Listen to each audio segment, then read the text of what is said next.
Такым кетсемайсыз. Эгерде жогорку кеңештин чечими сиз ойлогондой болбой калса, негизи эле тергөө адилеттүү жүрөт деп ишенесиз? Кыргызстанда тергөө адилеттүү жүрөт же сот адилеттүү болот деген кишиден өткөн,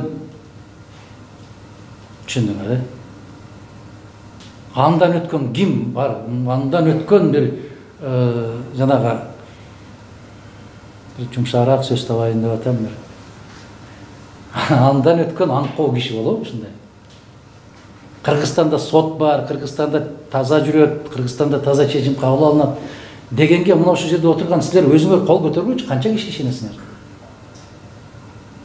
Жок да, бир да киши жок. Мен деле силердин бириңермин да. Баарыбыз бир коомдо жашап атабыз да. Анан мен эле башкача ойлобойм да. Мен да силер менен 100% макулмун да. Бизде адилеттүүлүк деген түшүнүк жок бизде. Аны унутуп коюш керек. Андай маселе болуш кыйын. Бул маселе эмнеден күчөдү билесиздерби? Мына жүргүзүлүп аткан же болбосо мыйзам долбоорлору киргизилип атканда көп нерселерди катылып коюлат. Ошолорду мен сурайм. Мына азыркы эле тергөөнү баш прокуратурадан алып атат, байкуштар тымпыйып отурушат. Бир жыл башта эле ушул бизге аябай керек.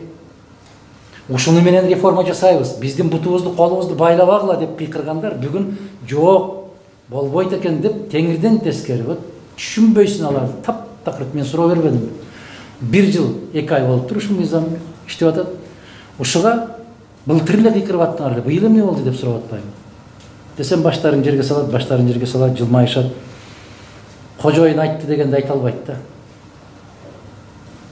Ушундай бир алсыз, ушундай бир эрксиз, ушундай бир туруксуз мамлекеттик органдар өлкөнү кай жакка алып барат? Кудай сактасын. Кечеки кыйкырып жактап аткан нерсесин бүгүн коргой албайт. Мен айттым, эгер бир айдан кийин ката кетирип коюп турбуз, бул нерсе баш прокуратурада калыш керек экен десе кандай? 100 менен келип, бирок алар келе берет.